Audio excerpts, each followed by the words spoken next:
First of all, I'd like to say what the campaign is not about. This is a campaign which is about a treaty. It is not about whether we stay or don't stay within the EU. That question has largely been settled, and that debate is over. This is a campaign which is about the kind of EU that we want as citizens.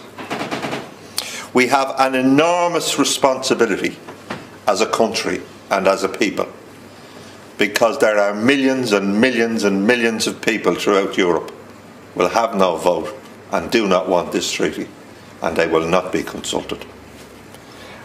You will notice that the French and others, when they had an opportunity to discuss this matter, rejected it, and they're now being denied the right that we have.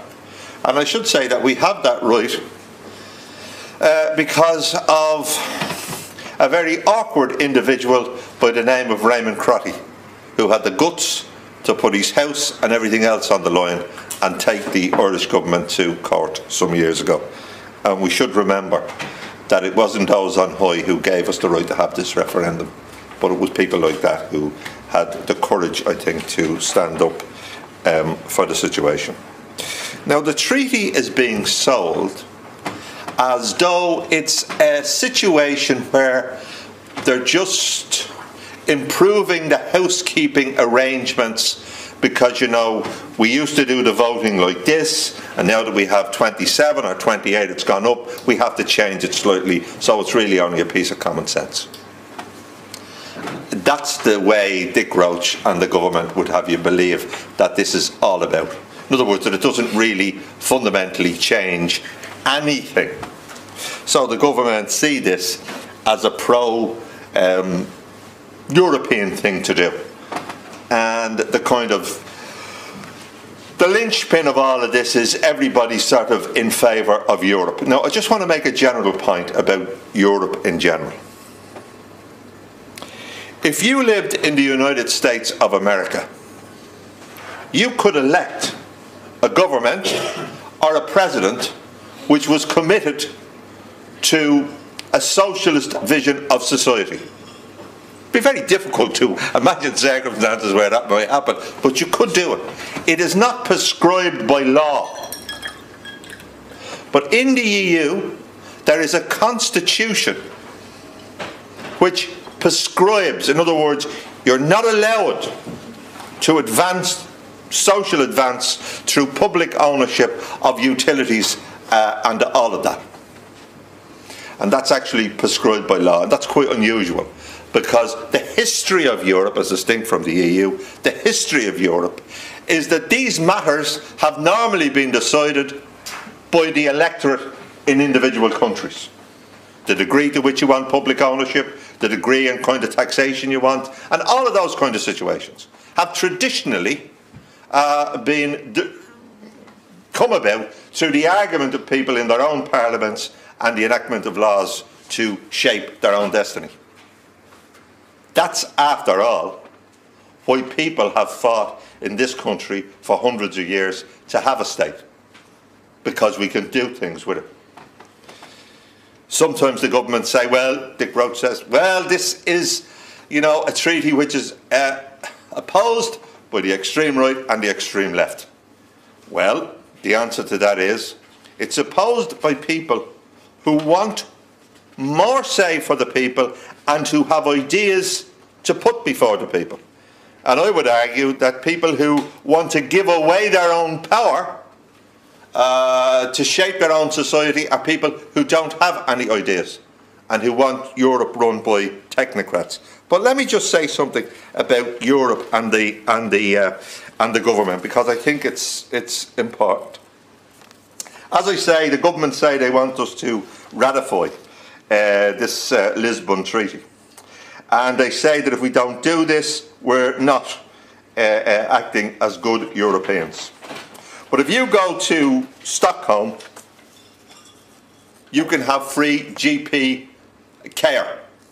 Have you noticed the campaign of the government to have good European, the best European standards in health? I haven't. But yet when it comes to this treaty, we all have to sign up for it. If you go to Hamburg, you can get childcare, which costs about £90 a month. In Ireland, it's near 900. I don't see a campaign for a social Europe which does that, but we're consulted on this treaty, but not on these things. If you go to Spain, the government is campaigning that everybody should be near to a rail station so that it can take them on their business within 20 miles of a rail station, because they're investing massively in public transport. Have any of you travelled on a train lately in Ireland or tried to get to different parts of the country? The government are not doing that, but we have to sign up for this treaty. And I don't think there'd be a big argument if the government were doing some of these things that some of our European allies are doing. If you went to Rome and you were an agency worker, you would have exactly guaranteed in law the same rights of any Italian worker. But if you go to Monaghan, you don't get that. Right? So that's the sort of Europe that they're telling us we have to sign up for. In truth, the reality is this, that this is a system which is going to enhance the idea of privatisation on a much larger scale. One of the reasons why none of these people in the rest of Europe will get votes on this project is because they will defend their social services, and this will put them up for grabs with multinationals. I was reared in a society where it was traditional to think that going to school and having an education was something that the state provided for you. That notion is probably only 150 years old and is being challenged, because education, health, water, social services are all being commercialised because people are making money out of them. And there is no public debate on these issues. At least in this Lisbon Treaty, we can make our influence felt. And if people say to me, what's the alternative? A bit like Oliver Twist when he said, I want more. The alternative is a better treaty. It's possible to do it, and we can do it. And rather than cowering before Europe and the multinationals and the corporations by saying, oh, they'll kick us around the place if we dare use our national rights, we should be proud of them, unafraid.